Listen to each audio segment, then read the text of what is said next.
right. Good morning, everybody. I hope you've had a great week. Today is Wednesday, July 26, 2023. The summer is just flying, don't you think? I can't get over that hold on, I'm going to mess with my mic here a little bit. Um, I cannot get over that the kids are getting ready to start back to school. Isn't that nuts?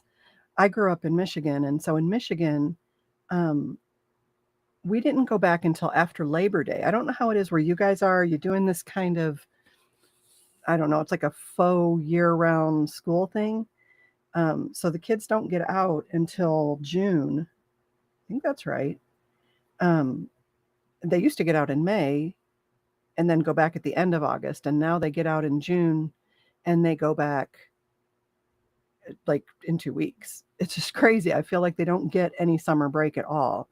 Um, Let me make sure we are good on Rumble here. If you're in the chat, say hello. And that way I know I'm good. Oh, I see I'm good over here. Okay.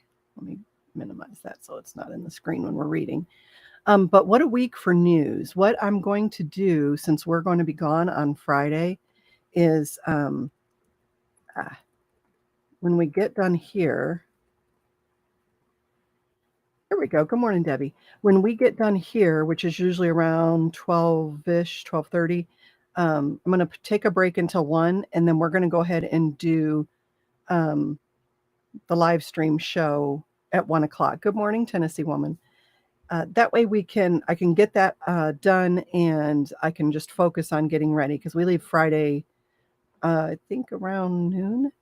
And I didn't want to have to try to do a show on Friday, and tomorrow I've got a bunch of stuff to do. So I thought, well, we'll just do it today. I've got my little cord sticking out. It looks like I'm growing wires on the back of my head. But if you guys missed Sunday's show, it was so good. We had Don on, and he's just always just a sweet joy to have on. He's got such a nice energy, don't you think? He's just very, and it's so funny because of the two of us, he's the more fiery, like with temper. He'll get mad over just stupid stuff, and be like a total horse's butt. Um, or he'll get like all stressed out from work, and then he'll pick a fight with me, because he can't pick a fight at work. And so I'm like, whoa, where is this coming from? I didn't do anything. And he's just got to kind of get it out of his system. And so anyway, it's funny because when you talk to him, and he's just his normal relaxed self, he seems way more even keeled than I am, but he's not. He's actually a lot better than he used to be. I can't imagine what he was like, in his 20s, 30s, 40s, because it's taken me 13 years to get him this mellow. He would just get offended by every little thing. He's super easy to offend. He's not so much anymore, because I'll say stuff, and I'll tease him and play with him. Not mean, but he couldn't even take like playful teasing before, and now he's kind of he's gotten used to it. I think it was get used to it or die. He always used to tell me, he said, um, oh, how does he say it? Something like we're rubbing the sharp edges off of each other. And I'm like, no, we're rubbing the sharp edges.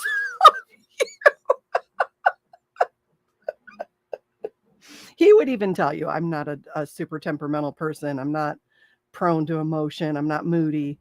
I'm just the weird anti-girl, I think. And I wasn't even super moody like when I still had ovaries. I don't know what happened there. Oh, the air conditioning just came on. But anyway, I hope you're having a good week. We'll do the show at 1 o'clock. We'll kind of play that by ear depending on how long we go here. We'll try not to go too long.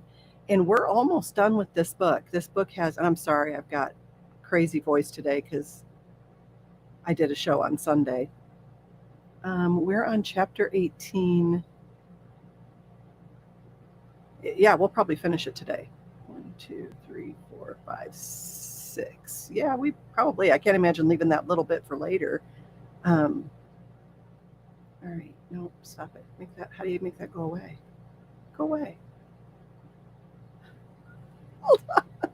I'm trying to fix it here. Hold on. Full screen. Escape. We'll get it yet. Okay, there we go. And back one more. All right, we lost chapter 18. It's completely missing now. Only I could do that. There we go. All right, so we'll go ahead and get started because we got a lot to do today, don't we?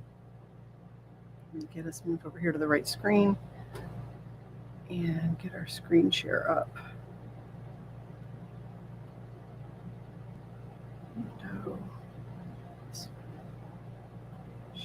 There we go. And I'm sorry, you're going to have to see the top and the bottom of that. It's just, I have to do that so that I can keep my chat up next to it. And that way I can see if you guys say anything. All right, this is The Giver, chapter 18. Giver, Jonas asked the next afternoon, do you ever think about release? Do you mean my own release or just the general topic of release? Both, I guess. I apologize. I mean, I should have been more precise, but I don't know exactly what I meant. Sit back up. No need to lie down while we're talking. Jonas, who had already been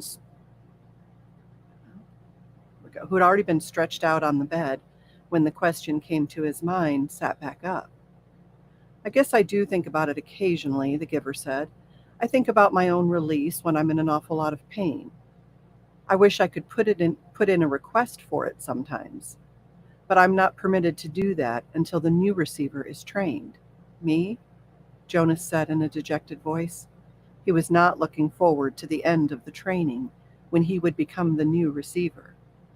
It was clear to him that what a terribly difficult and lonely life it was, despite the honor. I can't request release either, Jonas pointed out. It was in my rules. The giver laughed harshly. I know that. They hammered out those rules after the failure 10 years ago. Jonas had heard again and again now reference to the previous failure, but he still did not know what had happened 10 years before. Giver, he said, tell me what happened, please. The giver shrugged. On the surface, it was quite simple. A receiver-to-be was selected the way you were. The selection went smoothly enough. The ceremony was held and the selection was made. The crowd cheered, and as they did for you. The new receiver was puzzled and a little frightened as you were. My parents told me it was a female. The giver nodded. Jonas thought of his favorite female, Fiona, and shivered.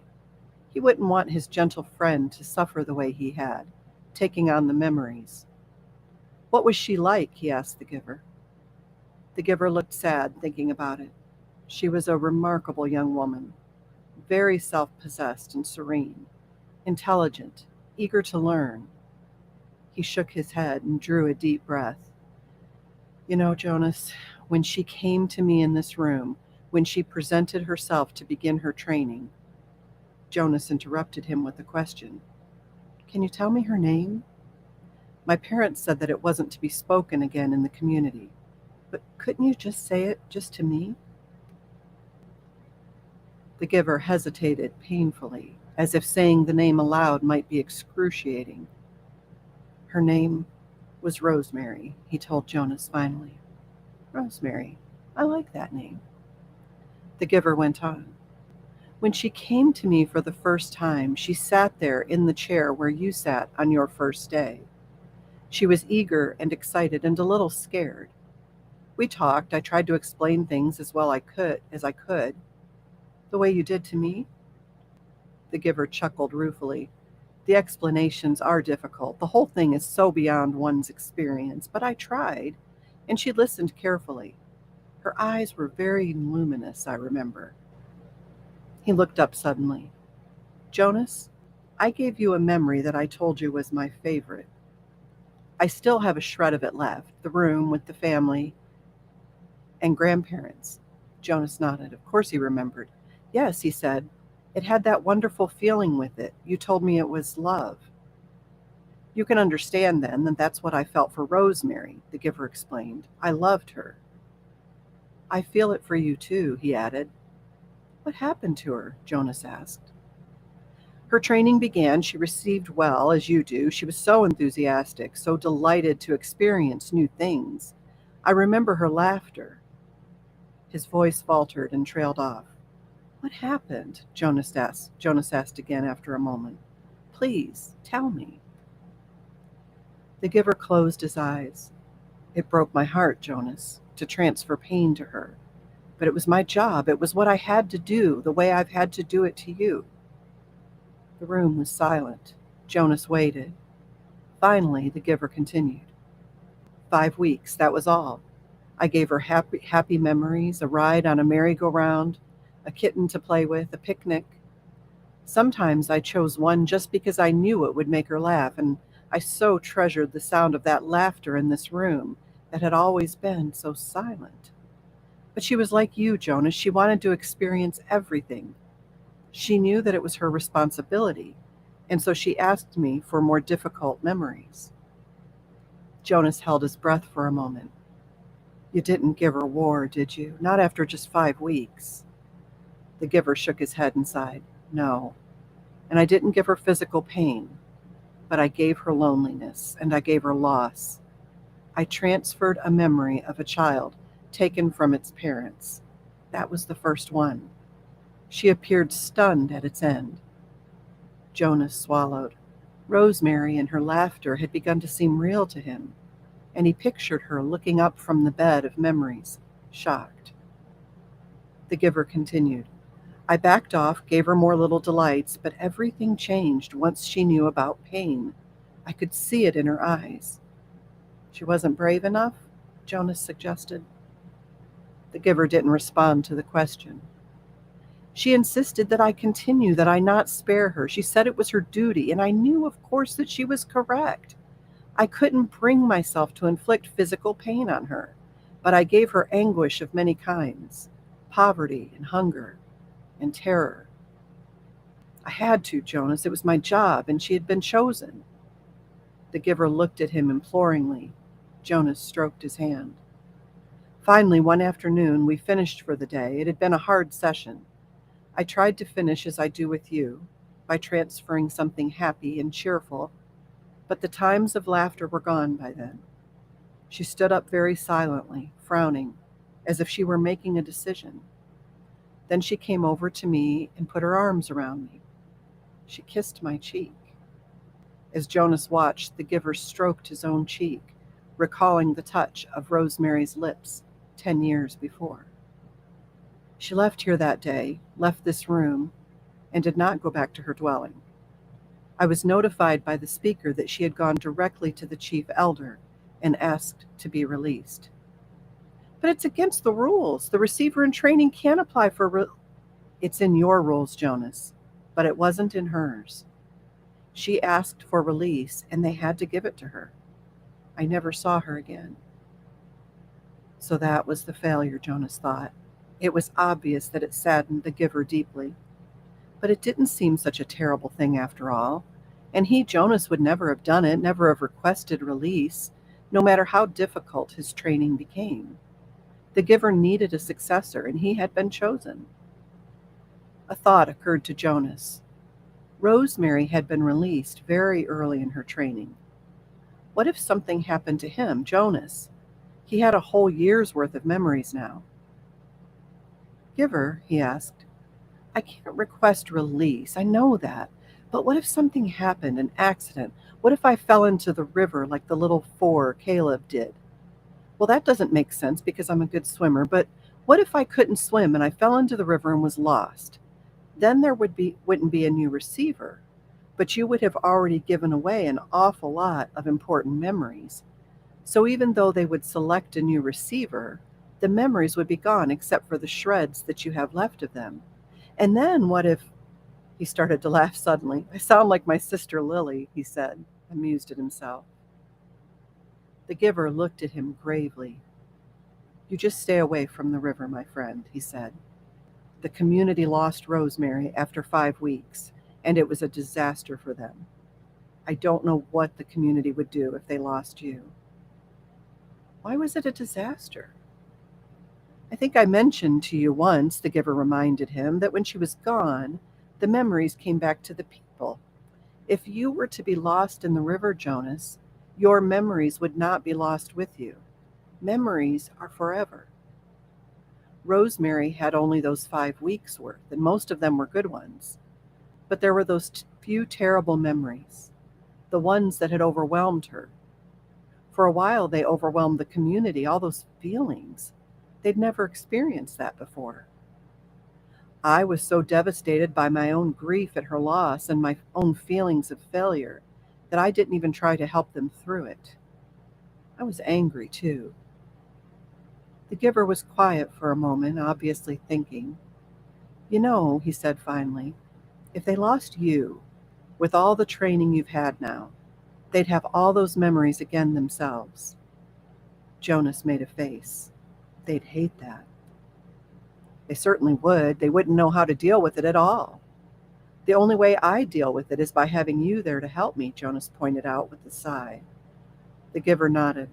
I suppose, he said slowly, that I could. You could what? The giver was still deep in thought. After a moment, he said, if you floated off in the river, I suppose I could help the whole community the way I've helped you. It's an interesting concept. I need to think about it some more. Maybe we'll talk about it again sometime, but not now. I'm glad you're a good swimmer, Jonas, but stay away from the river. He laughed a little, but the laughter was not light-hearted. His thoughts seemed to be elsewhere, and his eyes were very troubled. 19. Jonas glanced at the clock. There was so much work to be done, always, that he and the giver seldom simply sat and talked, the way that they just had. I'm sorry that I wasted so much time with my questions, Jonas said. I was only asking about release because my father's releasing a new child today, a twin. He has to select one and release the other one. They do it by weight. Jonas glanced at the clock. Actually, I suppose he's already finished. I think it was this morning. The giver's face took on a solemn look. I wish they wouldn't do that, he said quietly, almost to himself. Well, they can't have two identical people around. Think how confusing it would be, Jonas chuckled. I wish I could watch, he added as an afterthought. He liked the thought of seeing his father perform the ceremony and making the little twin clean and comfy. His father was such a gentle man. You can watch, the giver said. No, Jonas told him. They never let children watch. It's very private. Jonas, the giver told him, I know that you read your training instructions very carefully. Don't you remember that you are allowed to ask anyone anything? Jonas nodded. Yes, but Jonas, when you and I have finished our time together, you will be the new receiver. You can read the books. You'll have the memories. You have access to everything. It's part of your training. If you want to watch a release, you have simply to ask. Jonas shrugged. Well, maybe I will then. But it's too late for this one. I'm sure it was this morning. The giver told him then something he had not known. All private ceremonies are recorded. They're in the hall of closed records. Do you want to see this morning's release? Jonas hesitated.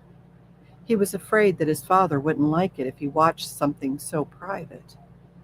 I think you should, the giver told him firmly. All right then, Jonas said. Tell me how. The giver rose from his chair, went to the speaker on the wall, and clicked the switch from off to on. The voice spoke immediately. Yes, receiver, how may I help you? I would like to see this morning's release of the twin. One moment, receiver. Thank you for your instructions. Jonas watched the video screen above the row of switches. Its blank face began to flicker with zigzag lines. Then some numbers appeared, followed by the date and time. He was astonished and delighted that this was available to him and surprised that he had not known. Suddenly, he could see a small windowless room, empty except for a bed, a table with some equipment on it. Jonas recognized a scale. He had seen them before when he'd been doing volunteer hours at the nurturing center, and a cupboard. He could see pale carpeting on the floor. It's just an ordinary room, he commented. I thought maybe they'd have it in the auditorium so that everybody could come. All the old go to ceremonies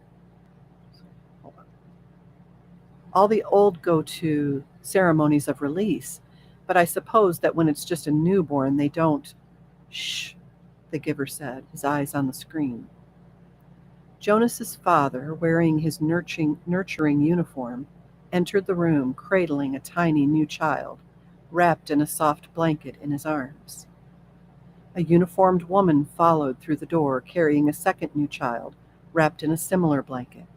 "That's my father," Jonas found himself whispering, as if he might wake the little one if he spoke aloud. "And the other nurturer is his assistant. She's still in training, but she'll be finished soon." The two nurturers unwrapped the blankets and laid the identical newborns on the bed. They were naked. Jonas could see that they were males. He watched, fascinated, as his father gently lifted one and then the other to the scale and weighed them. He heard his father laugh. "Good," his father said to the woman. "I thought for a moment that they might both be exactly the same. Then we'd have a problem. But this one," he handed one after rewrapping it to his assistant, "is 6 pounds even. So you can clean him up and dress him and take him over to the center." The woman took the new child and left through the door she had entered. Jonas watched as his father bent over the squirming new child on the bed. "And you, little guy, you're only 5 pounds 10 ounces, a shrimp." "That's the special voice he uses with Gabriel," Jonas remarked, smiling. "Watch," the giver said. "Now he cleans him up and makes him comfy," Jonas told him. "He told me." "Be quiet, Jonas," the giver commanded in a strange voice. "Watch." Obediently, Jonas concentrated on the screen, waiting for what would happen next. He was especially curious about the ceremony part. His father turned and opened the cupboard. He took out a syringe and a small bottle. Very carefully, he inserted the needle into the bottle and began to fill the syringe with a clear liquid. Jonas winced sympathetically. He had forgotten that new children had to get shots. He hated shots himself, though he knew that they were necessary. To his surprise, his father began very carefully to direct the needle into the top of the new child's forehead, puncturing the place where the fragile skin pulsed. The newborn squirmed and wailed faintly. "Why is he—" "Shh," the giver said sharply. His father was talking, and Jonas realized that he was hearing the answer to the question he had started to ask. Still, in the special voice, his father was saying, I know it hurts, little guy, but I have to use a vein, and the veins in your arms are still too teeny-weeny."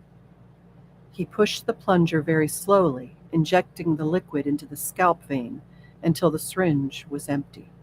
"All done. That wasn't so bad, was it?" Jonas heard his father say cheerfully. He turned aside and dropped the syringe into a waste receptacle. "Now he cleans him up and makes him comfy," Jonas said to himself, aware that the giver didn't want to talk during the little ceremony.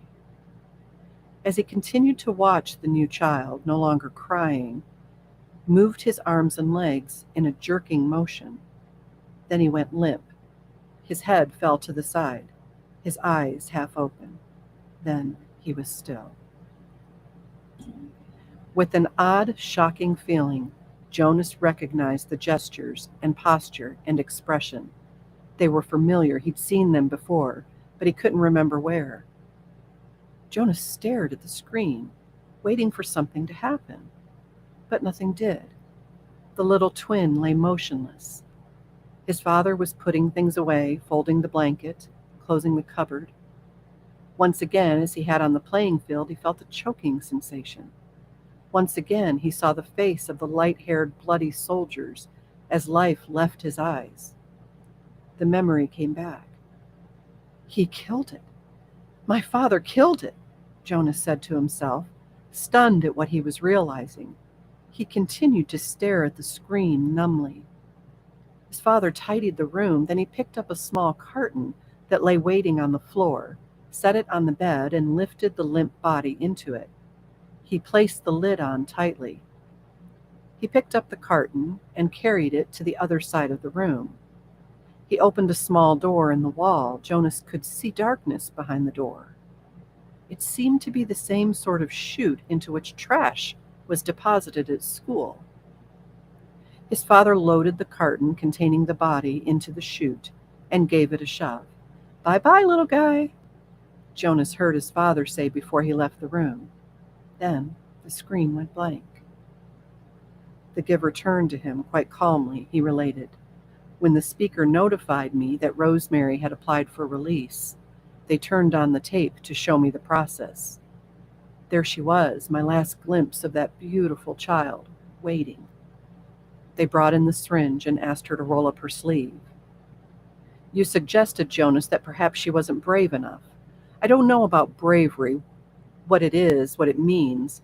I do know that I sat here numb with horror, wretched with helplessness, and I listened as Rosemary told them that she would prefer to inject herself. Then she did so. I didn't watch, I looked away." The giver turned to him. "Well, there you are, Jonas. You are wondering about release," he said in a bitter voice. Jonas felt a ripping sensation inside himself, the feeling of terrible pain clawing its way forward to emerge in a cry. Chapter 20. I won't go home. You can't make me." Jonas sobbed and shouted and pounded the bed with his fists. "Sit up, Jonas," the giver told him firmly. Jonas obeyed him, weeping, shuddering. He sat on the edge of the bed. He would not look at the giver. "You may stay here tonight. I want to talk to you. But you must be quiet now while I notify your family unit. No one must hear you cry." Jonas looked up wildly. "No one heard that little twin cry either. No one but my father." He collapsed in sobs again. The giver waited silently. Finally, Jonas was able to quiet himself, and he sat huddled, his shoulders shaking. The giver went to the wall speaker and clicked the switch to on. "Yes, receiver, how may I help you?"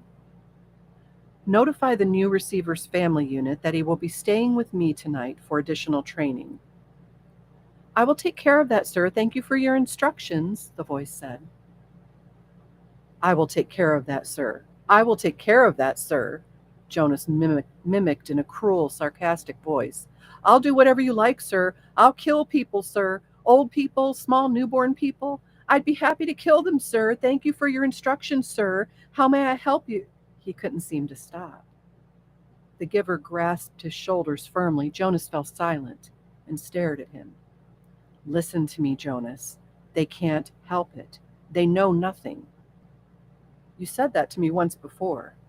"I said it because it's true. It's the way they live. It's the life that was created for them. It's the same life that you would have if you had not been chosen as my successor." "But he lied to me," Jonas wept. "It's what he was told to do, and he knows nothing else." "What about you? Do you lie to me too?" Jonas almost spat the question at the giver. "I am empowered to lie, but I have never lied to you." Jonas stared at him. "Release is always like that? For people who break the rules 3 times? For the old? Do they kill the old too?" "Yes, it's true." "And what about Fiona? She loves the old. She's in training to care for them. Does she know yet? What will she do when she finds out? How will she feel?" Jonas brushed wetness from his face with the back of one hand. "Fiona is already being trained in the fine art of release," the giver told him. "She's very efficient at her work, your red-haired friend. Feelings are not part of the life she's learned." Jonas wrapped his arms around himself and rocked his own body back and forth. "What should I do? I can't go back. I can't." The giver stood up. "First, I will order our evening meal. Then we'll eat." Jonas found himself using the nasty, sarcastic voice again. "Then we'll have a sharing of feelings." The giver gave a rueful, anguished, empty laugh. "Jonas, you and I are the only ones who have feelings. We've been sharing them now for almost a year." "I'm sorry, giver," Jonas said miserably. "I don't mean to be so hateful. Not to you." The giver rubbed Jonas's hunched shoulders. "And after we eat, he went on, we'll make a plan." Jonas looked up, puzzled. "A plan for what?" There's nothing we can do. It's always been this way, before me, before you, before the ones who came before you, back and back and back. His voice trailed the familiar phrase.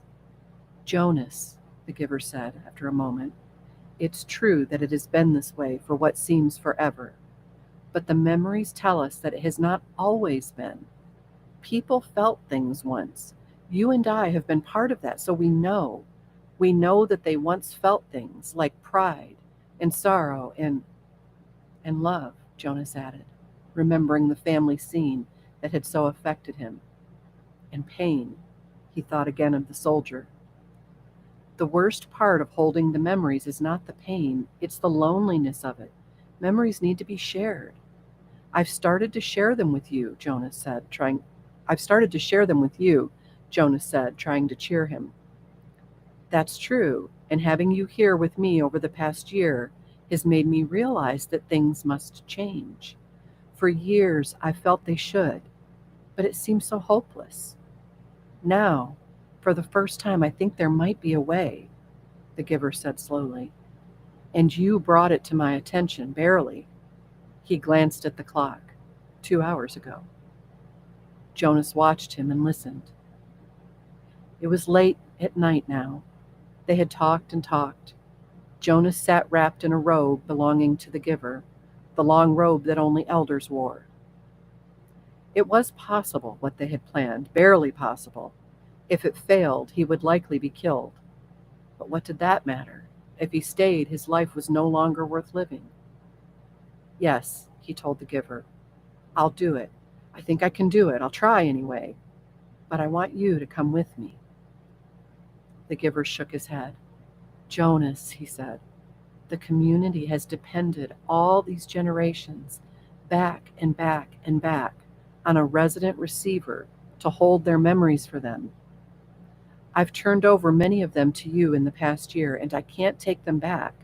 There's no way for me to get them back if I have given them. So if you escape, once you're gone, and Jonas, you know that you can never return. Jonas nodded solemnly.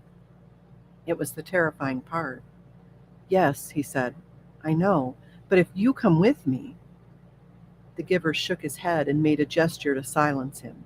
He continued, if you get away, if you get beyond, if you get to elsewhere, it will mean that the community has to bear the burden themselves of the memories you had been holding for them.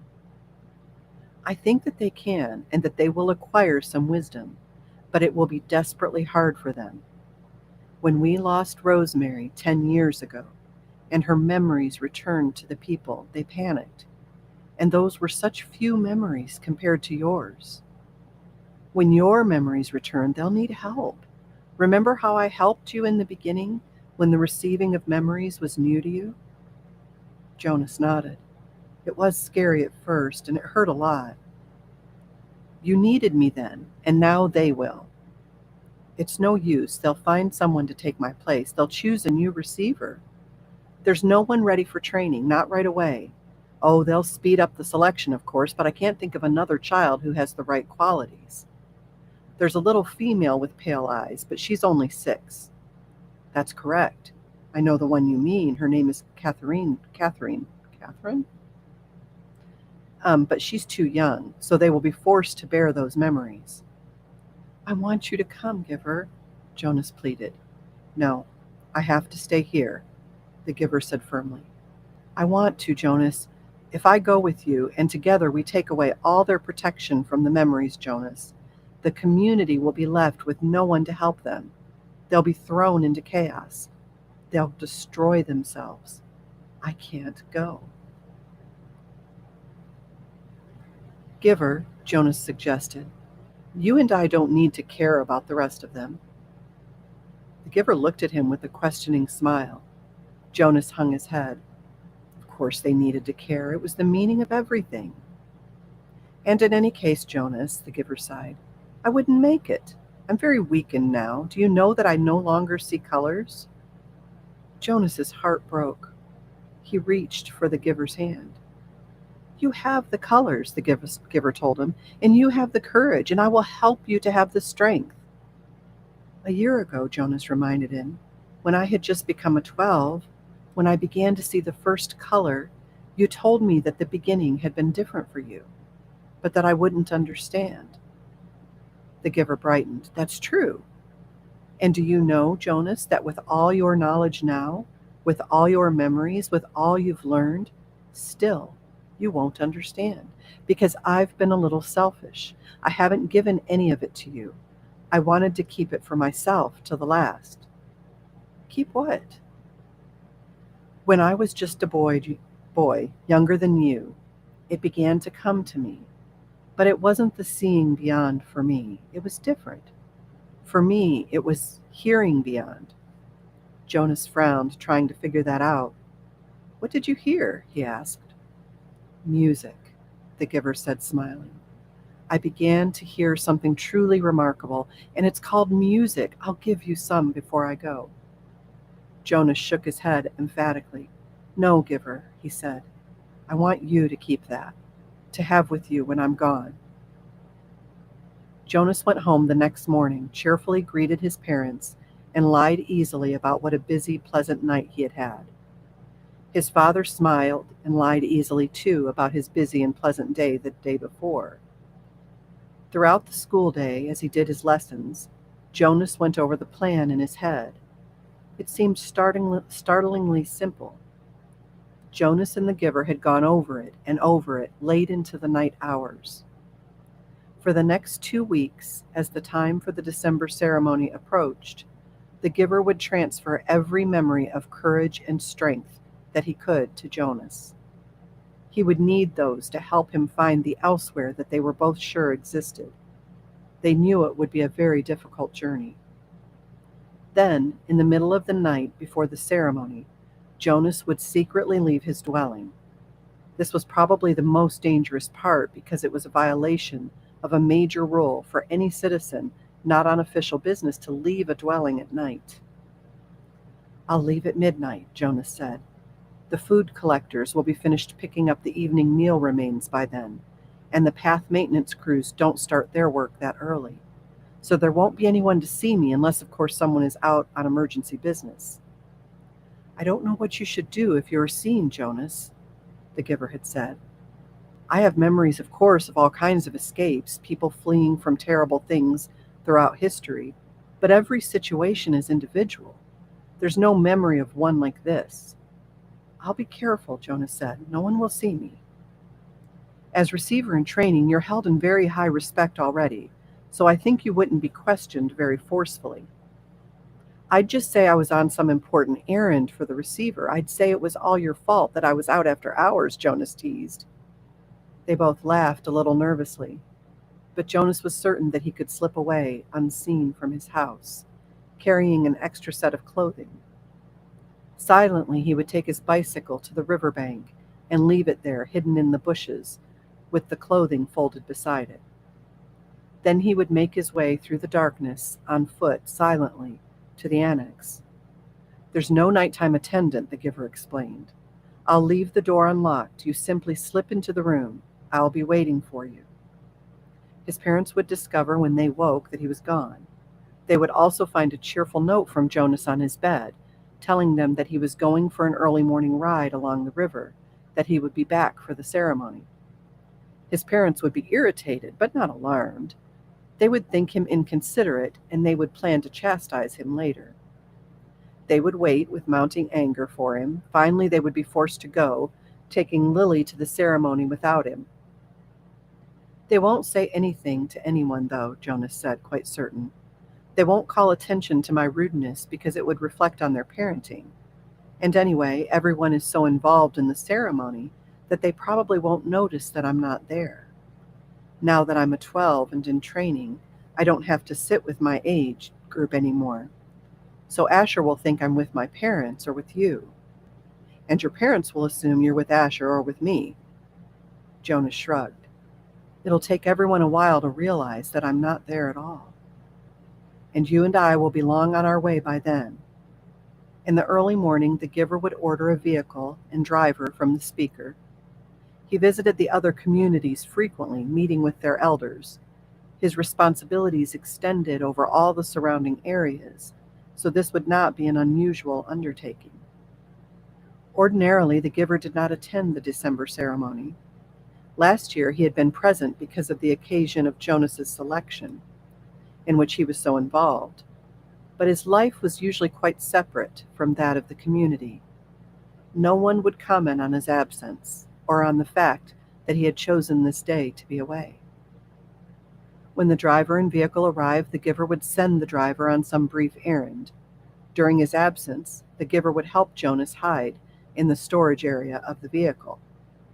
He would have with him a bundle of food which the giver would save from his own meals during the next 2 weeks. The ceremony would begin with all the community there, and by then Jonas and the giver would be on their way. By midday, Jonas's absence would become apparent and would be a cause for serious concern. The ceremony would not be disrupted. Such a disruption would be unthinkable, but searchers would be sent out into the community.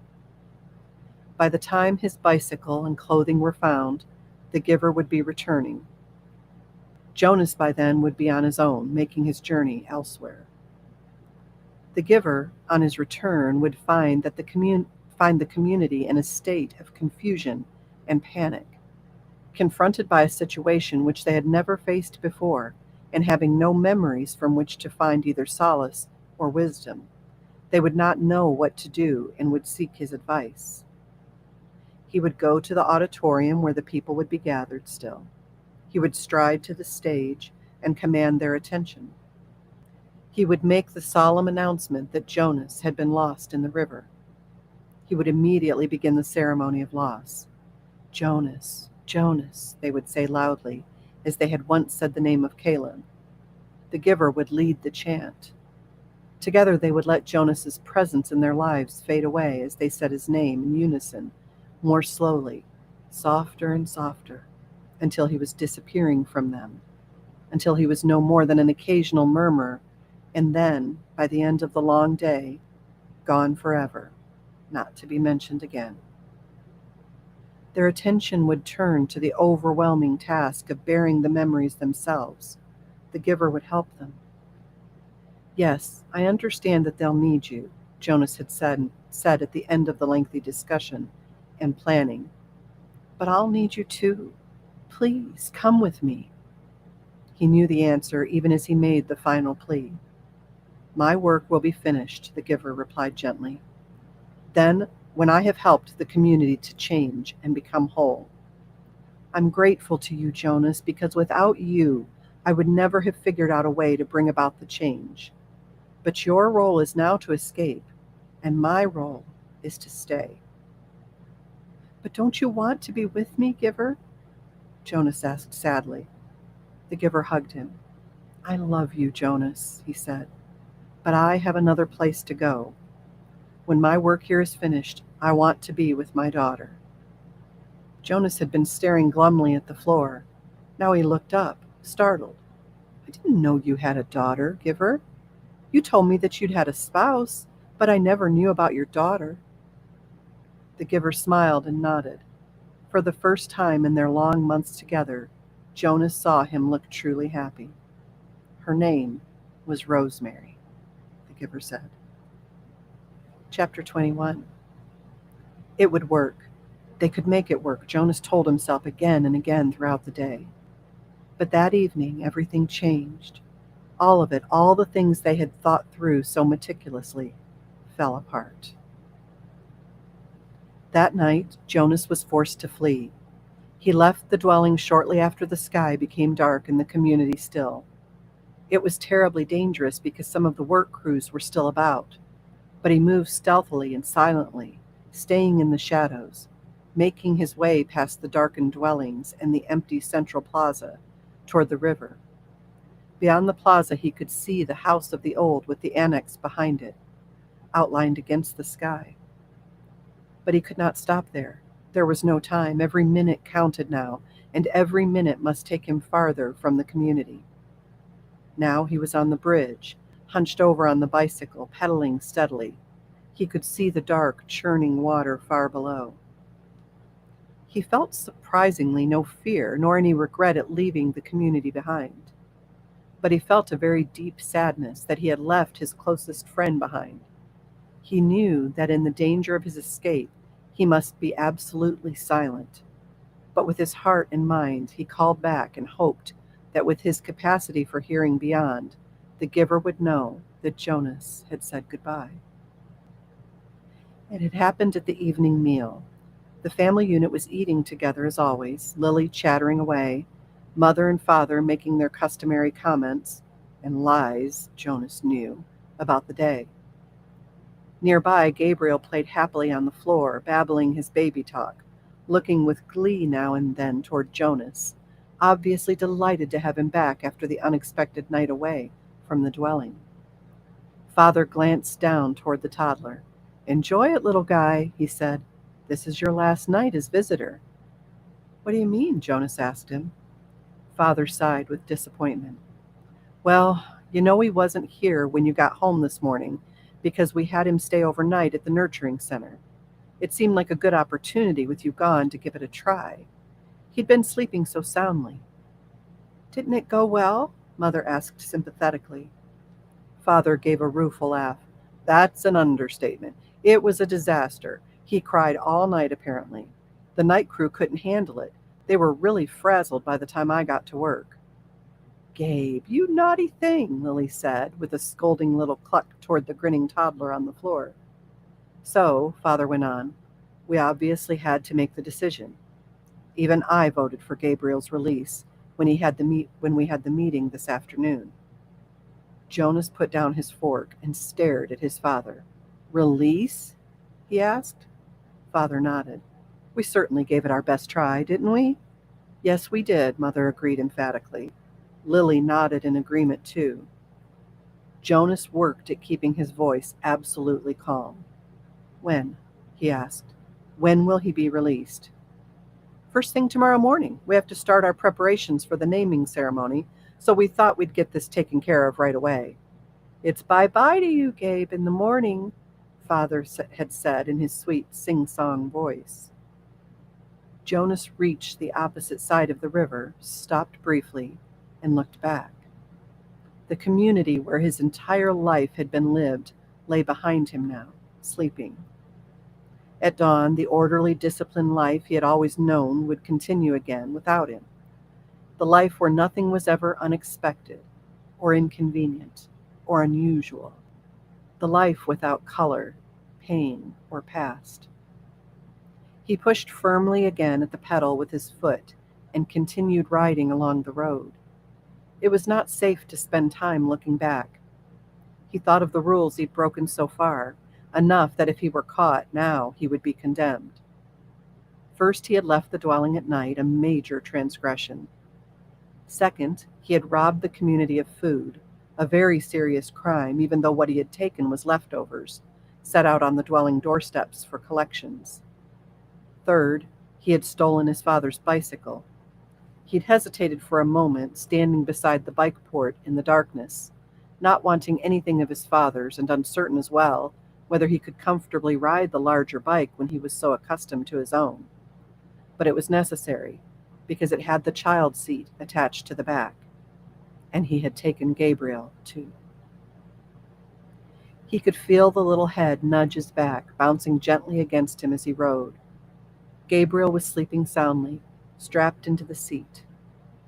Before he had left the dwelling, he had laid his hands firmly on Gabe's back and transmitted to him the most soothing memory he could, a slow, swinging hammock under palm trees on an island someplace at evening, with the rhythmic sound of languid water lapping hypnotically against a beach nearby.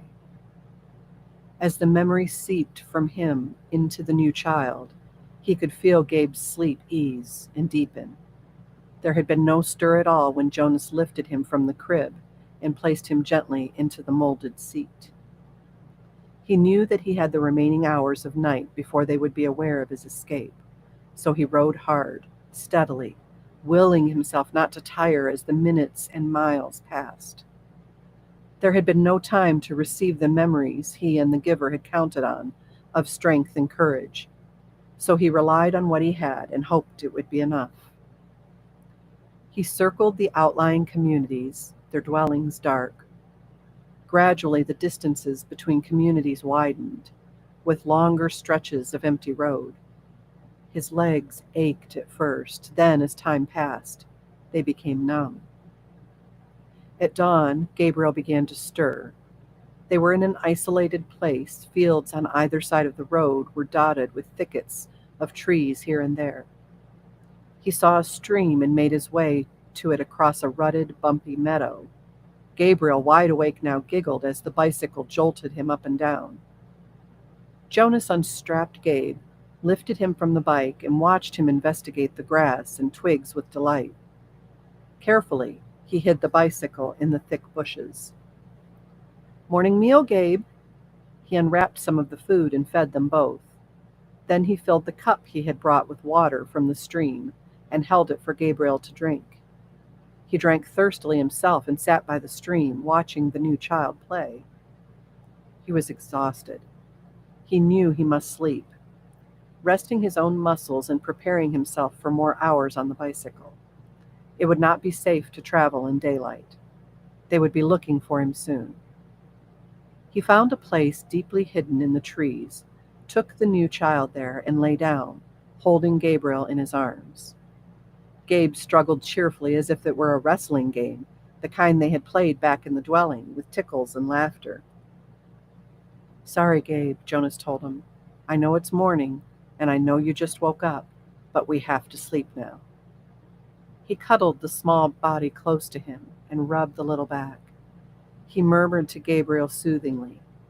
Then he pressed his hands firmly and transmitted a memory of deep, contented exhaustion. Gabriel's head nodded after a moment and fell against Jonas's chest. Together the fugitives slept through the first dangerous day. The most terrifying thing was the plains. By now, days had passed. Jonas no longer knew how many. The journey had become automatic. The sleep by days, hidden in underbrush and trees, the finding of water, the careful division of scraps of food augmented by what he could find in the fields, and the endless, endless miles on the bicycle by night. His leg muscles were taut now. They ached when he settled himself to sleep, but they were stronger, and he stopped now less often to rest. Sometimes he paused and lifted Gabriel down for a brief bit of exercise, running down the road or through a field together in the dark. But always when he returned, strapped the uncomplaining toddler into the seat again and remounted. His legs were ready. So he had enough strength of his own and had not needed what the giver might have provided, had there been time. But when the planes came, he wished that he could have received the courage. He knew they were search planes. They flew so low that they woke him with the noise of their engines, and sometimes, looking out and up fearfully from the hiding places, he could almost see the faces of the searchers. He knew that they could not see color, and that their flesh, as well as Gabriel's light golden curls, would be no more than smears of gray against the colorless foliage. But he remembered from his science and technology studies at school that the search planes used heat-seeking devices which could identify body warmth and would hone in on two humans huddled in shrubbery. So always, when he heard the aircraft sound, he reached to Gabriel and transmitted memories of snow, keeping some for himself. Together they became cold, and when the planes were gone, they would shiver, holding each other until sleep came again. Sometimes, urging the memories into Gabriel, Jonas felt that they were more shallow, a little weaker than they had been. It was what he had hoped and what he and the giver had planned, that as he moved away from the community, he would shed the memories and leave them behind for the people. But now, when he needed them, when the planes came, he tried hard to cling to what he still had of cold and to use it for their survival. Usually the aircraft came by day when they were hiding, but he was alert at night too, on the road, always listening intently for the sound of the engines. Even Gabriel listened and would call out, "Plane, plane," sometimes before Jonas had heard the terrifying noise. When the aircraft searchers came, as they did occasionally during the night as they rode, Jonas sped to the nearest tree or bush, dropped to the ground, and made himself and Gabriel cold. But it was sometimes a frighteningly close call. As he pedaled through the nights, through isolated landscape now, with the communities far behind, and no sign of human habitation around him or ahead, he was constantly vigilant, looking for the next nearest hiding place should the sound of engines come. But the frequency of the planes diminished. They came less often and flew when they did come less slowly, as if the search had become haphazard and no longer hopeful. Finally, there was an entire day and night when they did not come at all. Chapter 22. Now the landscape was changing. It was a subtle change, hard to identify at first. The road was narrower and bumpy, apparently no longer tended by road crews. It was harder suddenly to balance on the bike as the front wheel wobbled over stones and ruts. One night Jonas fell when the bike jolted to a sudden stop against a rock. He grabbed instinctively for Gabriel, and the new child, strapped tightly in his seat, was uninjured, only frightened when the bike fell to its side. But Jonas's ankle was twisted, and his knees were scraped and raw, blood seeping through his torn trousers. Painfully, he righted himself and the bike and reassured Gabe. Tentatively, he began to ride in the daylight. He had forgotten the fear of the searchers, who seemed to have diminished into the past. But now there were new fears. The unfamiliar landscape held hidden, unknown perils. Trees became more numerous, and the forests beside the road were dark and thick with mystery. They saw streams more frequently now and stopped often to drink. Jonas carefully washed his injured knees, winced as he rubbed at the raw flesh. The constant ache of his swollen ankle was eased when he soaked it, occasionally in the cold water that rushed through the roadside gullies. He was newly aware that Gabriel's safety depended entirely upon his own continued strength. They saw their first waterfall, and for the first time, wildlife. "Plane! Plane!" Gabriel called, and Jonas turned swiftly into the trees, though he had not seen planes in days, and he did not hear an aircraft engine now. When he stopped the bicycle in the shrubbery and turned to grab Gabe, he saw the small, chubby arm pointing toward the sky. Terrified, he looked up, but it was not a plane at all. Though he had never seen one before, he identified it from his fading memories, for the giver had given them to him often. It was a bird. Soon there were many birds along the way, soaring overhead, calling. They saw deer, and once beside the road, looking at them curious and unafraid, a small reddish-brown creature with a thick tail, whose name Jonas did not know. He slowed the bike, and they stared at one another until the creature turned away and disappeared into the woods. All of it was new to him. After a life of sameness and predictability, he was awed by the surprises that lay beyond each curve of the road.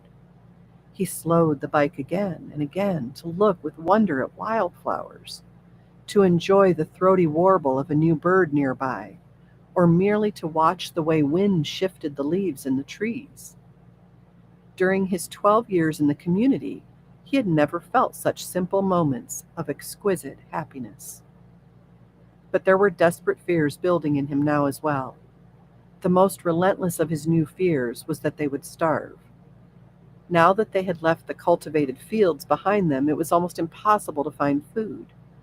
They finished the meager store of potatoes and carrots they had saved from the last agricultural area, and now they were always hungry.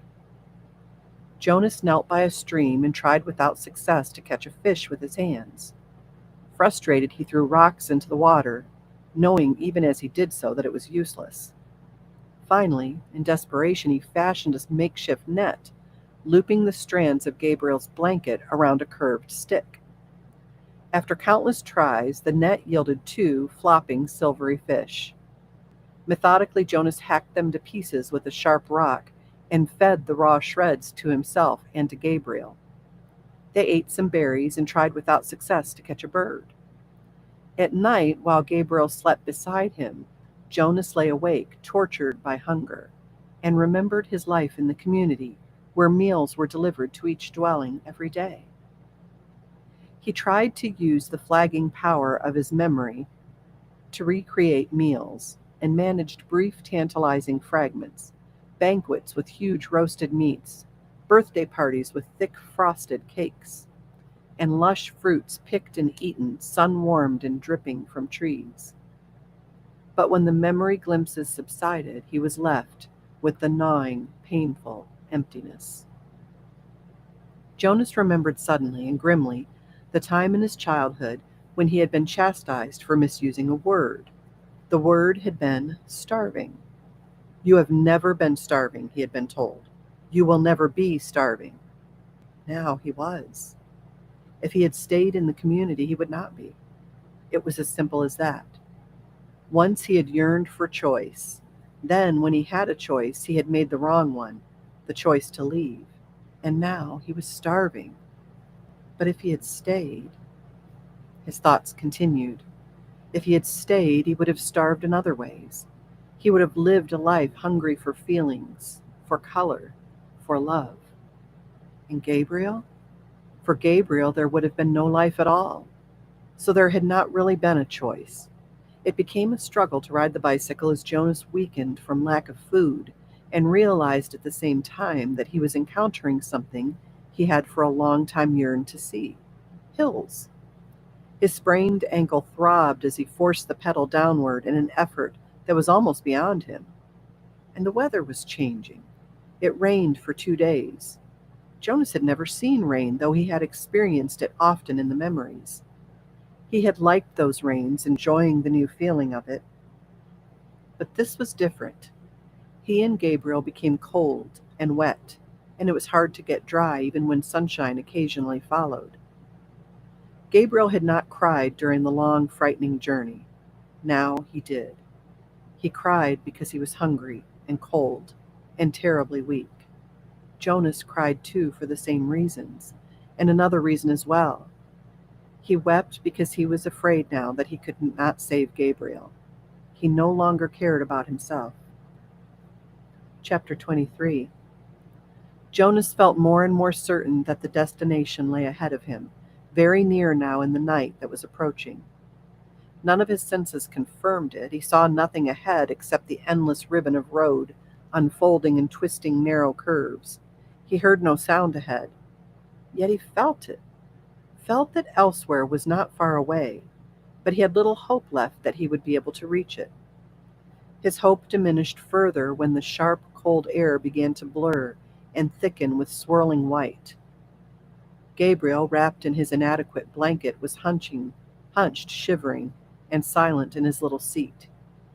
Jonas stopped the bike wearily, lifted the child down, and realized with heartbreak how cold and weak Gabe had become.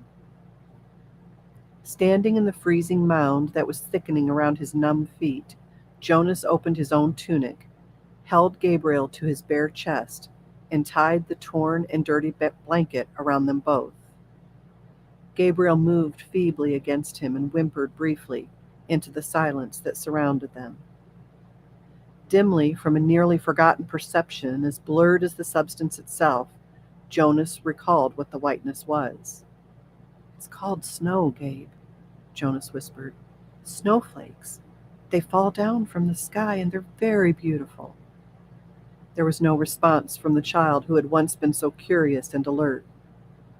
Jonas looked down through the dusk at the little head against his chest.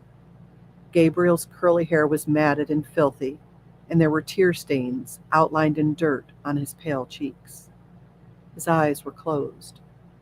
As Jonas watched, a snowflake drifted down and was caught briefly for a moment, moment's sparkle in the tiny, fluttering eyelashes. Wearily, he remounted the bicycle. A steep hill loomed ahead. In the best of conditions, the hill would have been a difficult, demanding ride, but now the rapidly deepening snow obscured the narrow road and made the ride impossible.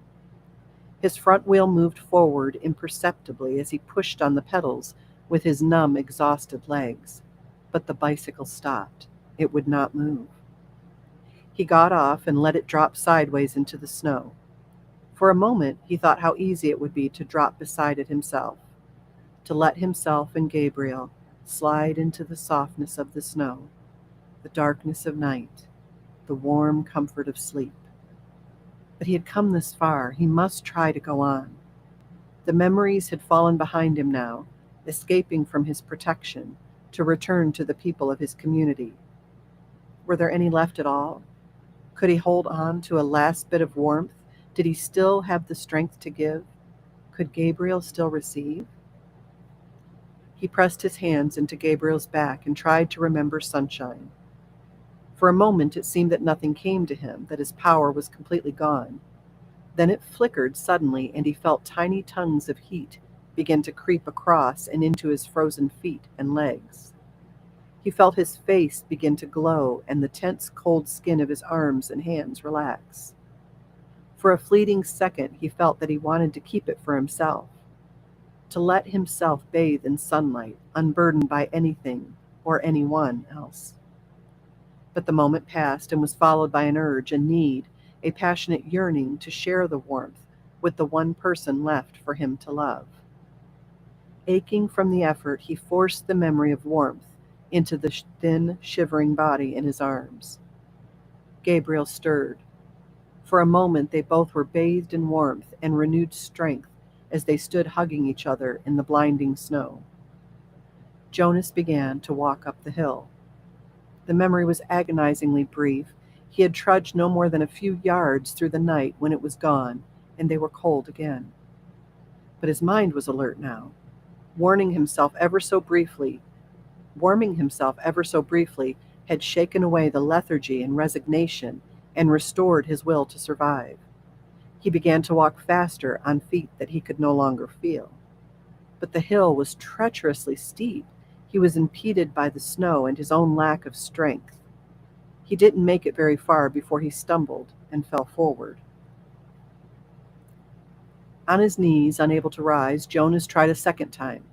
His consciousness grasped at a wisp of another warm memory and tried desperately to hold it there, to enlarge it, and pass it into Gabriel. His spirits and strength lifted with the momentary warmth, and he stood. Again Gabriel stirred against him, and he began to climb. But the memory faded, leaving him colder than before. If only he had time to receive more warmth from the giver before he escaped. Maybe there would be more left for him now. But there was no purpose in if-onlys. His entire concentration now had to be on moving his feet, warming Gabriel and himself, and going forward. He climbed, stopped, and warmed them both briefly again with a tiny scrap of memory that seemed certainly to be all he had left. The top of the hill seemed so far away, and he did not know what lay beyond. But there was nothing left to do but continue. He trudged upward. As he approached the summit of the hill at last, something began to happen. He was not warmer. If anything, he felt more numb and more cold. He was not less exhausted. On the contrary, his steps were leaden, and he could barely move his freezing, tired legs. But he began suddenly to feel happy. He began to recall happy times. He remembered his parents and his sister. He remembered his friends Asher and Fiona. He remembered the giver. Memories of joy flooded through him suddenly. He reached the place where the hill crested, and he could feel the ground under his snow-covered feet become level. It would not be uphill anymore. "We're almost there, Gabriel," he whispered, feeling quite certain without knowing why. "I remember this place, Gabe." And it was true, but it was not grasping of a thin, burdensome recollection. This was different. This was something that he could keep. It was a memory of his own. He hugged Gabriel and rubbed him briskly, warming him to keep him alive. The wind was bitterly cold. The snow swirled, blurring his vision. But somewhere ahead, through the blinding storm, he knew there was warmth and light. Using his final strength and a special knowledge that was deep inside him, Jonas found the sled that was waiting for him at the top of the hill. Hold on a second. Why is my battery running low? Hold on. Make sure we're in. There we go. Jonas found the sled that was waiting for them at the top of the hill. Numbly, his hands fumbled for the rope. He settled himself on the sled and hugged Gabe close. The hill was steep, but the snow was powdery and soft, and he knew that this time there would be no ice, no fall, no pain. Inside his freezing body, his heart surged with hope. They started down. Jonas felt himself losing consciousness, and with his whole being willed himself to stay upright atop the sled, clutching Gabriel, keeping him safe.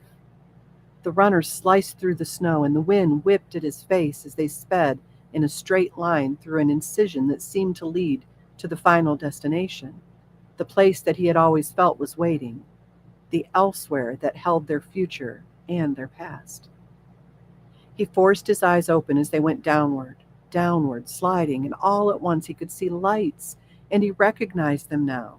He knew they were shining through the windows of rooms, and they were the red, blue, and yellow lights that twinkled from trees in places where families created and kept memories, where they celebrated love. Downward, faster and faster. Suddenly, he was aware with certainty and joy that below, ahead, they were waiting for him, and that they were waiting too for the baby. For the first time, he heard something that he knew to be music. He heard people singing. Behind him, across vast distances of space and time, from the place he had left, he thought he heard music too. But perhaps it was only an echo. Ever After.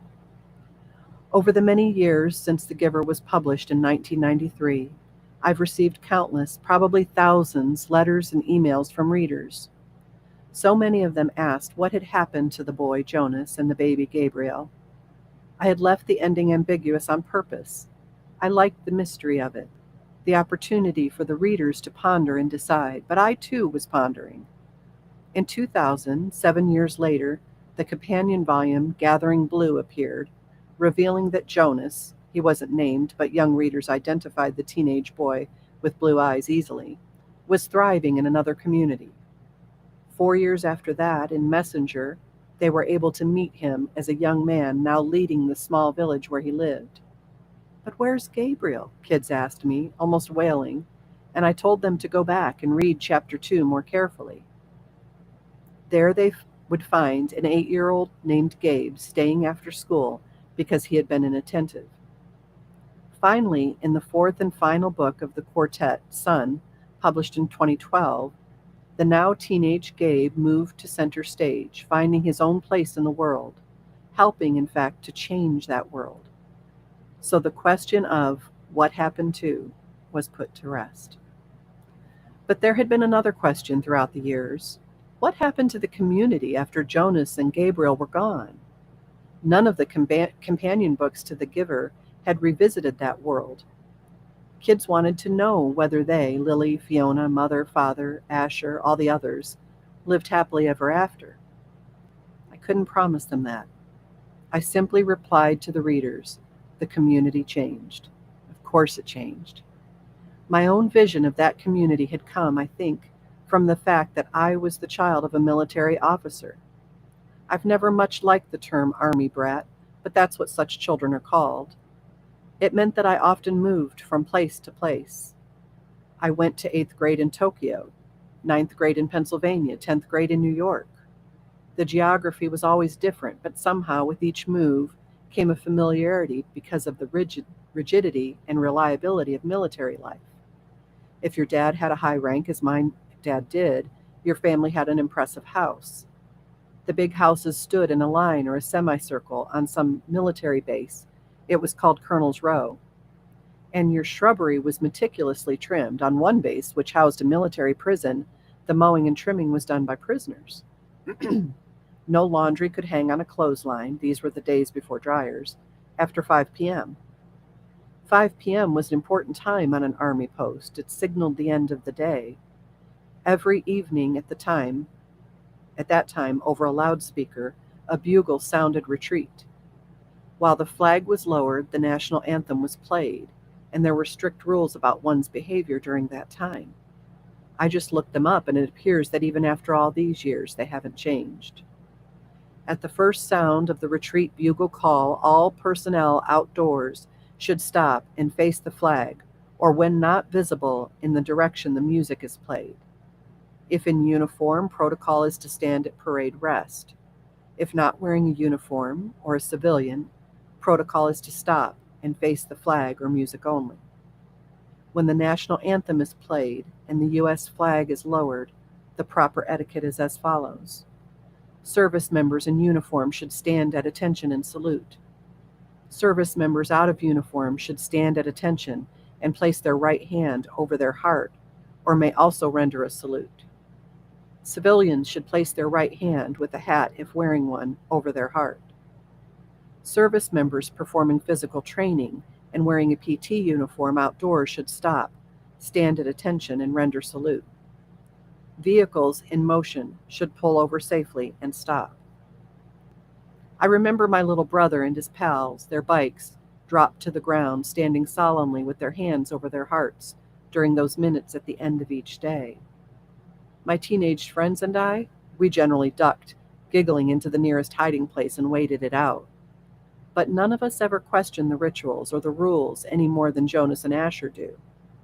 My memory of those meticulously organized, and yes, safe and comfortable, army posts helped me recreate the place, the dwellings, the school, the community buildings, where those characters lived and the ceremonies that governed their lives. And yet the same little brother, now a grandfather in his 70s, recently revisited one of those military bases where we had lived long ago. Everything seemed smaller, he wrote me, bemused. And look at this. He had attached a photograph to his email. I looked at it and felt puzzled and disoriented. It was our house. He had stood on a porch and taken the snapshot through a window. I recognized the fireplace and its graceful mantel, and the chandelier. We had dined each evening at 7, the family together, discussing our day. We could have been Jonas and Lily, father and mother, below the chandelier. I could see that the staircase was intact. A second staircase led to my much-loved territory on the 3rd floor, and I assumed that those rooms, the rooms where I had studied and talked on the phone and read and had sleepovers, were still there. But everything had changed. The house was abandoned, derelict. And what led to that horrible exit sign by the front door? The answer? The passage of time. The same answer that I could give to questions about Jonas's community. It changed. And it would continue to. The exit sign, I was told, had been a necessary addition when, after the military base was decommissioned, the house, my house, was briefly a commercial enterprise, apparently an art gallery. Now that era had passed, and now the house was, well, nothing. I supposed it is waiting for its next incarnation, and who knows what or when that will be. I'd like to think that Jonas's community, after he fled, after the memories returned, changed for the better. I can imagine nature emerging in wonderful ways. Picture, for example, how startling it would be the first time someone sees a small, bright yellow thing with wings. There would be color now, the first of many. Would the people be frightened? Would the giver, amused, calm them and explain what birds are and bird song? Would that be their introduction to music, and then would one person hum a note and another chime in, perhaps in harmony? How would songs be born? And what about poetry? Of course it would be chaotic, so many changes, so much that would be new and sometimes frightening. The giver would help them, would teach them. That was, after all, why he stayed. After a while, I think the mandatory pills would be discontinued and feelings would return. Feelings are never simple. Picture the adolescents, Jonas's old classmates, as they began to look at each other in new ways. Maybe Asher would suddenly see that another teenager, a girl, appeals to him in some way that he doesn't quite understand. And if she doesn't happen to reciprocate, if she, perhaps, is attracted to a different boy, oh dear, heartbreak would be something new too. Release would become a thing of the past. Life would still end, of course, but the ending would become more compassionate, And there would be people, Fiona would be one, who would provide care and comfort. And it would cause sadness, something the people had never experienced. Feelings could be exhilarating, the people would learn this, but they could be heartbreaking as well.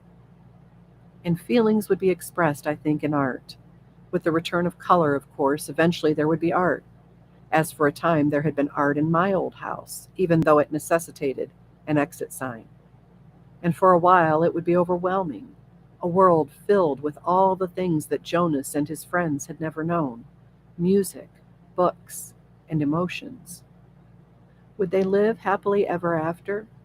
Certainly we want them to, but the frustrating truth is that they can't. No one can.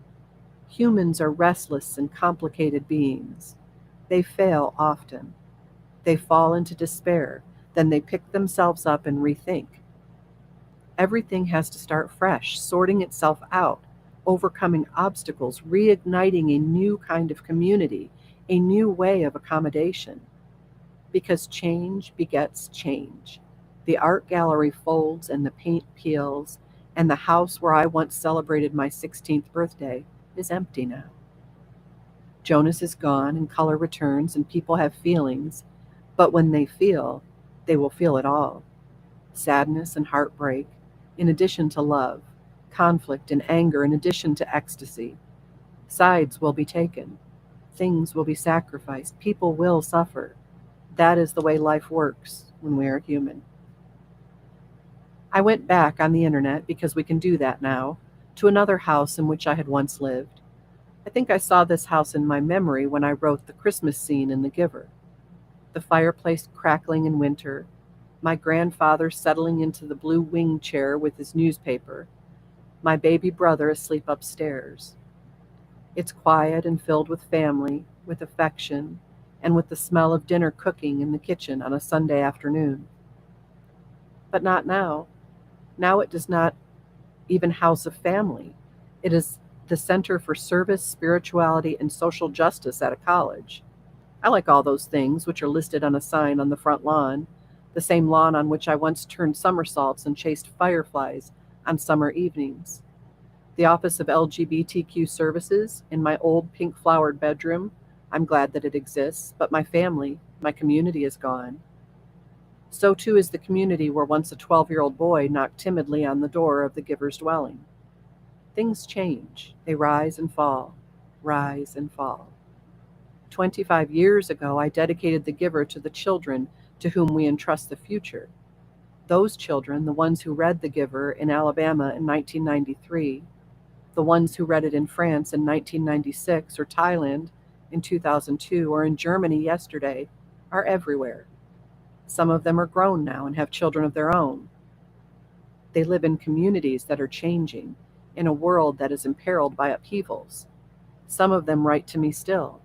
They tell me that because of Jonas, they are finding the courage to set out on journeys of their own. Because of them, and I do believe this, each change, painful though some of them will make us a little better than we were before. This is the Newbery acceptance speech. Let me see how long it is. Wow.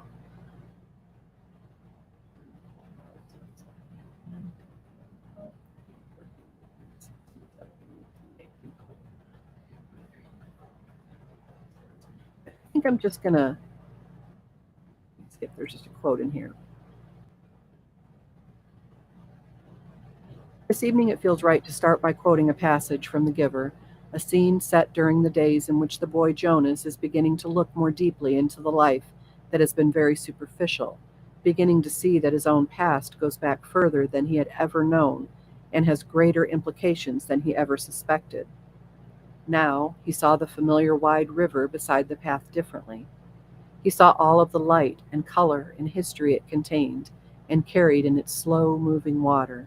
And he knew that there was an elsewhere from which it came, and an elsewhere to which it was going. Every author is asked again and again the question we probably each have come to dread the most: how did you get this idea? We give glib, quick answers because there are other hands raised, other kids in the audience waiting. I'd like tonight to dispense with my usual flippancy and glibness and try to tell you the origins of the book. It's a little like Jonas looking into the river and realizing that it carries with it everything that has come from an elsewhere. A spring, perhaps, at the beginning, bubbling up from the earth, then a trickle from a glacier, a mountain stream entering farther along, and each tributary bringing with it the collected bits and pieces from the past, from the distant, from the countless elsewheres, all of it moving, mingled in the current. For me, the tributaries are memories, and I've selected only a few. Then she says she'll tell them to you kind of chronologically. I'm not going to read the whole Newberry speech. But anyway, that is the end of the book, essentially. Um, Good morning, Coffin 556. Let's see, I don't think I had anybody watching on YouTube or Facebook today. I may just stop streaming to those platforms because we don't get a whole lot of people watching there. And it doesn't really cost me anything more to do that, but um, I'm kind of not all about, hold on a second, I'm trying to find my cursor here.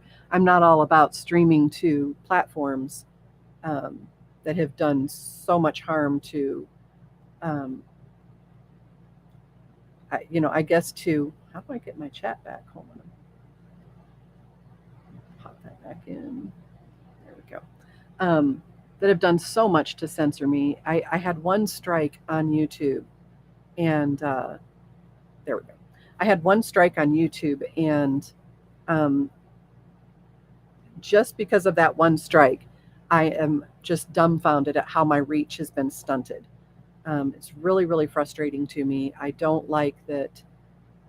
Where is my chat? It is just gone. Hold on a second. Let me see if I can figure this out.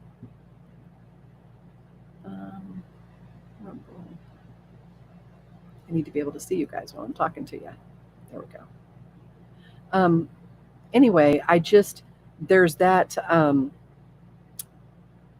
I guess, animus in me where I don't want to be a part of platforms that would go so far as to stunt my reach, to censor me, or even worse, the censorship bothers me less than what's happened because of it. What's happened because of it is that I second guess myself before I say things, and I don't like that because I'm a person who is honest and I try to be authentic, and I don't like having to, or I don't even have to. It's that I subconsciously do it. And do you guys all do that now? Is it just me where, you're in a group or you're speaking publicly maybe, or you're at work, whatever, and something in you stops you before you say something? Now if you're a person who says things that are just, inappropriate, that's good. That's your filter. I'm not talking about your normal filter. I'm talking about the things that you don't say that are true because you don't want to get in trouble. I don't like that. I don't like that when when I know I'm streaming to YouTube and Facebook, I am more careful about what I say and how I say it. And then I never was a hateful person in speech anyway, and so it's just I just don't like it. And so more and more of me has more, um, I guess, just bitterness toward those platforms that have done that to us. And I can't believe that we live in a world where this has happened. That in our country we have come to this place where we can't say obvious truths. I feel like, I say it anyway, I'll say it anyway, but I feel like, at the end of the book, she talks about how the house that she lived in has now become a center for diversity, and there's an LGBTQ, that's in the room, or that was in the room where she used to be her bedroom, and I don't have any problem with the LGBTQ people. I think the movement has been hijacked by crazy Marxist militants. And the reason I think that is because I know gay people, and I know, it's like saying you have black friends, but I do. I don't know why we can't say that. I have gay friends. I have black friends. I have friends from all different walks of life, and I've discussed this with them. and they don't like the way it's going. They feel like the movement has been hijacked, and I just think that's terrible, you know. And I think it's terrible that we can't talk about it, you know. And I think RFK Jr. has got a really smart point when he says that, you know, how do we ever come to any agreement? How do we ever get anything productive done if we can't talk to each other? If we can't talk about our feelings and our fears without worrying that that's somehow going to get us canceled or maligned or physically assaulted, um, you know, how do we ever come to a middle ground? If you are in a population that you feel like you've been, you know, say you're in the LGBTQ community and you feel like you've been otherized for a lot of your life, and that you've had to live in shame or whatever, you feel, and I'm not discounting that at all. Um, we've all felt that to some extent. You know, if you're a woman, I don't know of any women, at least any women my age, who haven't experienced discrimination or been passed over for something because you've got a family or you're a single mom, and um, you know, they don't want to. Uh, you know, they don't want to have all that goes along with having a single mom in a management position or whatever. um, I can relate to that. I can relate to not getting a job because of being a single mom. And so when a person of color says, you know, oh, I didn't get this job and I feel like it was a racial decision, I can relate to that. No, not as a person of color, I can't. But that doesn't mean that I can't somehow understand what you're going through. And we've gotten to this point in life, in history, where you aren't allowed to say you relate to anything. You aren't allowed to say, you can't say I have black friends and I've discussed them with, you know, you can't say that. That's somehow racist now. So it's racist for me not to interact with black people, and it's also racist for me to say I have black friends. Um, it is transphobic, homophobic for me to say I have gay friends, and it's also transphobic or homophobic for me to not have gay or trans friends. And I have both. And they're all like, this is insane. You can't, society can't run like this. We can't, you can't be in both places, and expect anything to change or get better. We have to be able to talk to each other. We have to be able to share our concerns. I have to be able to say something that might come across as bigoted so that that person has the opportunity to say to me, you might not realize this, but that thing that you've said is bigoted, and this is why. And then I can say, oh gosh, I can understand that. That makes sense. That was not my intention. But we can't even have that conversation anymore. We can't talk about obvious truths. We can't talk about the fact that, um, to be gender affirming to somebody would be to affirm the body that they live in. Um, you know, there's God made you the way He made you, and yes, it is often a struggle for many of us. And I've talked about this many times, how I struggled with that growing up when I hit puberty. Um, but you know, my mom just kept reassuring me that it was going to be okay. I was going to become comfortable with my body. um, you know, the attention from the boys, that kind of attention, was going to get less and less uncomfortable for me, and I was going to be okay. And I was. And I feel like you've got this group that is frantically trying to keep these kids from going through puberty, and I think it's malicious. This is what really scares me. I think it's malicious. I think they know the statistics that if you put a child on puberty blockers, um, there's like a 90% chance or more that he's going to go on to cross sex hormones. And once that happens, there's a 90+% chance that they're going to pursue some kind of surgical procedure to alter themselves. And so that is why there's this focus on getting to these kids young and starting these treatments young, because statistics show that greater than 90% of children who are suffering with gender dysphoria, who are allowed to go through natural puberty, end up resolving the condition. They learn to become comfortable in their own bodies, just like I did, and they're doing everything they can to stop that possibility. And that's unnatural, and it's harmful, and it is against the way nature works. You know, it is natural for a child to be unsure about who they are, who their peer group is, how do they fit in, um, how does their gender play into that. Those are all natural things that children overcome as they go through life. And you had Admiral Levine the other day saying, what if a child is going through the wrong puberty? There's no such thing.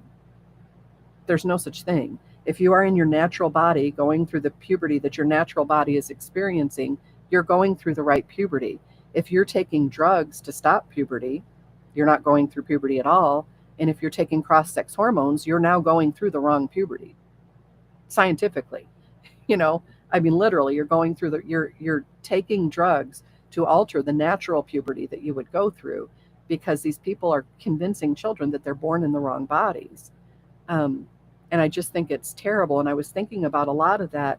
We read the Return of the Gods, and we read just finished The Giver, and there's this goal towards sameness in that book. And it's interesting because I don't think the author, of course, now I don't know when she wrote that part at the end of the book. I don't know when she wrote that. I don't know if all of this had happened. I don't know if we had gone this far over the cliff when she wrote that. She might have written it back when we were all kind of like, look, different people have different attractions. They have different feelings about their body. That's not my business. And we shouldn't be treating people differently because of that. If she wrote that then, I agree. But looking back at it now, I wonder, does she think differently? Does she look at this and say, oh my goodness, look how far it's gone. Look where it's been taken. I kept saying this during the whole BLM thing. Do the people in the BLM movement or the civil rights movement even realize that militant Marxists have taken over their movement? Everything they'd worked so hard for all these years as far as civil rights and gains and trying to get equality and treatment of people is being flushed down the toilet by angry Marxist militants and angry transgender Marxist militants. And the whole movement has been hijacked, and it's not doing anything to push civil rights forward. And there is racism, and there's institutional racism, and it's our government that's doing it. It's not us. They keep trying to put it off like it's us. And I'm like, no, it's you. It's always you. It's the government saying Black people aren't smart enough to get driver's licenses and get on the internet and find things. And they just aren't capable enough, or they won't get anywhere based on merit. What a horrible thing to say to a child. Well, you're Black, you'll never make it by your own merit. We have to bend the system to you. Now, are there situations where these Black kids are in failing schools? I would say there's instances where poor people are in these schools, because in schools where there's not a bunch of poverty, no matter the color of the students, they all seem to do well. But where there's poverty and where there's crime, the students do not do as well, no matter their color. And do we need to fix that? Absolutely. Is throwing money at the problem fixing it? It's not. We have thrown money after money after money. And the problem is that money never makes it to where it needs to go. It's skimmed off the top by criminals. And, look at Los Angeles. It's a really good example of that they've thrown good money after bad at drug problems. And where are they now? They're basically subsidizing drug use and homelessness. And when you do that, you just get more of it. The government does not know how to fix problems. And the people who do know how to fix it, or do have ideas that are palatable and that would be helpful, are silenced and called bigots. So the way that you help all children be able to make it in the world based on merit is to raise standards, not to lower them. And we just keep lowering them. It's that no child left behind idea. No child is going to be left behind because we're going to lower the standards so much that no child could possibly be left behind. Instead of saying no child will be left behind because we are going to raise standards. We are going to work and teach in such a way that it appeals and speaks to all different learning styles.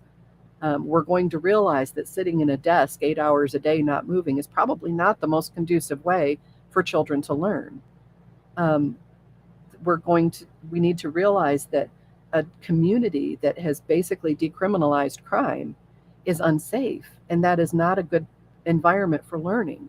Children who don't have that basic need of safety met cannot go beyond that in their growth and their development. You have these basic needs. You need to be fed, you need to be safe. Before you can ever come up to self-actualization, you have to have those basic needs met, and we're not even meeting. In fact, we're giving up on the idea of safety by decriminalizing crime. So now that we can now say, oh, well, there's not so much crime here. Well, there's still just as much crime. You've just stopped prosecuting it. And that is a danger to everyone in the community. Burning down communities because you're outraged by injustice and racism is not helpful. It does not push that community forward. There was all kinds of money donated to help those communities and to help turn around this whole race issue that's going on, that is being perpetuated by state and federal governments and even city governments. And they just keep doing more of the same, and you keep getting more of the same. Just the simple fact that they don't want people in poor communities, people in communities of color, they don't want them to have school choice. Well, what explanation can you give me for that? That a parent who has a child in a failing school should not have a right to take that tax money and put that child in a school where they can succeed. What argument can you give me for that makes that not racist? There's just not. It's classist, it's racist. That money should follow that child wherever that parent wants that child to go to school. You can pick your own college, but you can't pick your own primary school or high school. And if the government really cared about institutional racism, that would be the first thing they would do. They would say, look, these are your tax dollars. These are your children. If your school is failing, you can take those tax dollars and you can go to whatever school you want that is doing well. But they won't even give parents that choice. And then they want to scream about racism. And I'm like, it's you. It's you. It's the government. It's big business. It's the media. You are the institutional racists. It's not us. It's you. And you keep shoving it down our throats like it's us, like there's something that we can do, but you're the one that's cutting our legs out from under us every time we try. And I think once everybody realizes that, then we can all start talking to each other and comparing notes. It's like, have you ever had a friend or known somebody who is quietly a psychopath, right? And what they do is they gossip to this friend about this friend so that these two friends never talk to each other. And these two friends don't like each other. And this one person is stirring all the crap. And the two friends don't realize it. This is called splitting behavior. And this is it's a splitting technique. It's a manipulation technique. And this is exactly what the government, the media, and big business are doing to us. They're trying to convince Black people that white people hate them. They're trying to convince white people that Black people are dangerous and are all going to kill them. And therefore, we never actually talk to each other. You can't even say you have a Black friend because that's a racist thing to say. You can't say that you have gay or trans friends because that's a bigoted thing to say. And I'm like, why is that bigoted? I'm more concerned about the person who doesn't have any diversity in their friendships. And the only way, and the reason they do that, the reason they tell you that, you're a racist if you say you have, I have Black friends. The reason that they tell you that is because they don't want you to have Black friends. They certainly don't want you talking about it if you do, because they don't want, yes, Don's best friend is Black. He was the best man at our wedding. They've known each other for decades. They don't want you saying that. They're going to call you racist if you say it because they know you have a connection and you have diverse friends and that you're having diverse conversations. And by golly, we cannot have you talking about that. So you better shut up, you racist, about having Black friends. It's the most ridiculous thing I've ever heard. that is a racist thing to say. I'm like, okay, what is it I'm supposed to say? Am I just supposed to say I don't have any black friends and that somehow makes me not racist? Nope, that doesn't work either. You're damned if you do, damned if you don't, because you're never supposed to win the game. You're never supposed to figure it out. And you're definitely never supposed to talk to black friends or gay friends or trans friends, because you're a bigot if you do that. You just keep your mouth shut. Because if you open your mouth and you are one of those people who has diverse friendships, you might share some truth that might wake some people up. So they've got to shut you down. And I'm just done with it. I am done with it. If YouTube wants to shut me down because I said I have black friends and I have gay friends and I have trans friends, and that we've all discussed all of these kinds of issues together, and that even they are disgusted by it, then they can just pound sand. I don't care anymore. I'm not going to go along. I'm not going to self censor. And, part of me is like, well, stay on Facebook, stay on YouTube, because somebody needs to hear someone saying this. And so I kind of go back and forth. I don't know where you guys are with that. But as I was reading that book, I'm like, we're all just supposed to be little automatons, going around, yes, doing whatever the government says. Oh, here's my gas stove and here's my water heater. And, oh, yes, I'll give up my car. And I won't ever say that I have black friends. And, I'm supposed to do all of that. To what end?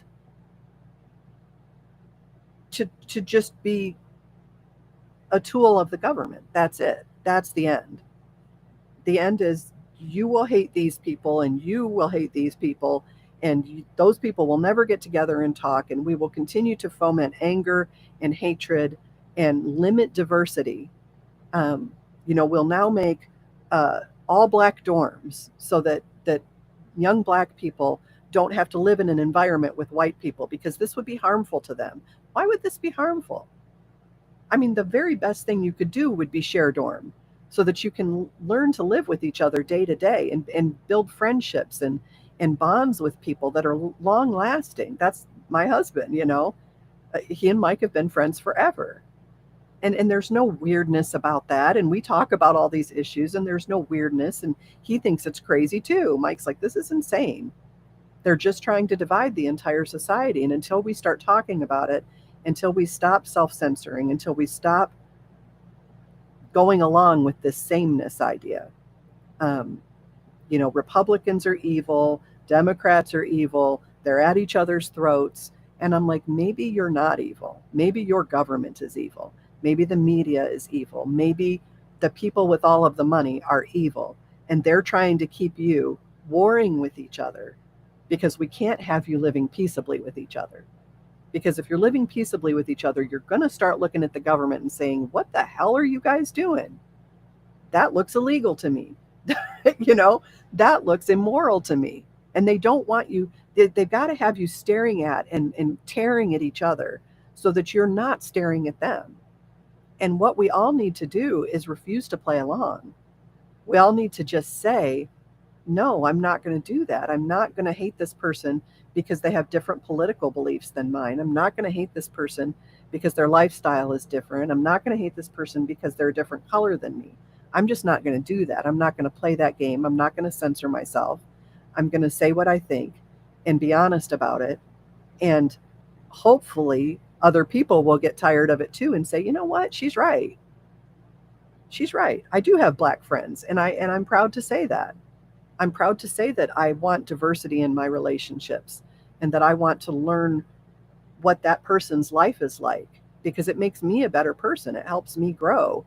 And if that's racist, then you call it whatever you want, government, media, um, Hollywood, you call it whatever you want. But you are the sick, evil weirdos. It's you. You're the one. All of us need to get on the same page, and we all need to turn around and we need to point at where the evil is, because it's not us.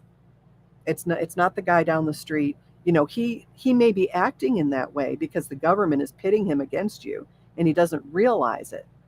But it's the government. That's the evil. It is powers and principalities in this world. It is the evil that is in the spiritual realm. They're all using what they've got, and that's us. And we've got to stop playing along. Yes, we are all God's children. Um, that person that hates you obviously doesn't know you unless you're a total asshole. And then he's got good reason to hate you. But the whole point is that you would never know each other, that you would never move into that community. You would never talk to that person. You would never have those people's kids in school with your kids. That we fix nothing that way. And I will give RFK Jr. that. I'm not all about his politics, but he's right about that. He is right that we need to start talking to each other. We need to start outing what's going on in the government. We need to start outing what's going on in Big Pharma, because they are destroying us. And this idea that it's us destroying us is absolutely ridiculous. That's not what's going on. But anyway, I'm going to take a break. I'm going to come back here. I think I'm going to take an hour. I'll come back here at 1:30, and that'll give me time to set up the stream and everything. And then we'll do our normal Friday night live stream. We'll go ahead and do that and get that done. And then I will be back. Let me think. We won't have book club next Wednesday because I've got to pick a book. We won't have book club next Wednesday. So this coming Friday, we won't have a show. We'll have one this afternoon. The coming Wednesday, we will not have book club because I need to pick a book. And then I'm trying to decide if we go back to Sunday. I need to look at my numbers and see what the numbers were for Sunday. You guys send me some feedback on whether Sunday was better. Don won't be on all the time. I just, like to have him in every once in a while. But let me know if you liked Friday, if you prefer Friday, if Sunday's better. Just trying to kind of pick up where there's not a bunch of other streamers streaming. There's not a bunch of content on Sunday. So I'm hoping that the numbers will reflect that and we'll be able to kind of come up in the algorithm a little bit because we're doing a show when a lot of other people aren't doing shows. So let me pray us out, and then I will see you guys back here at 1:30. Heavenly Father, we just thank you for this day. I thank you for everybody that's here who got to listen to the story. I thank you for everyone who's going to listen to it on rewind. And Father, I pray that you would drive this message home to us, that we need this diversity in emotion and experience, in the way we look and in the way we live our lives, and that we need to all start talking to each other and befriending each other, so that we can take on the real enemy. We cannot be divided the way we are and solve any of the problems that need to be solved. And all of this is just to keep us running in circles, yelling at walls, so that nothing ever gets done. And we have got to realize that we are being played. It's just like a big game board, and we're just being moved around it by the powers that be. And we need to take our power and our authority and our autonomy back. And we need to start reaching out and becoming part of our community, and teaching other people to do the same. Father, I just pray that you would stir that desire in everybody that listens today, or that listens on the replay. I pray that you would stir that in them, that you would help quiet this animosity that the government and other bad actors have put in them for their fellow man, and help them start seeing the people around them as you see them through God's eyes, as creations of the Most High God. And that we would start reaching out to them and start trying to build bridges so that we can turn on those people that are pushing this institutional racism and hatred and this climate panic, everything else that the government does to just keep us spinning.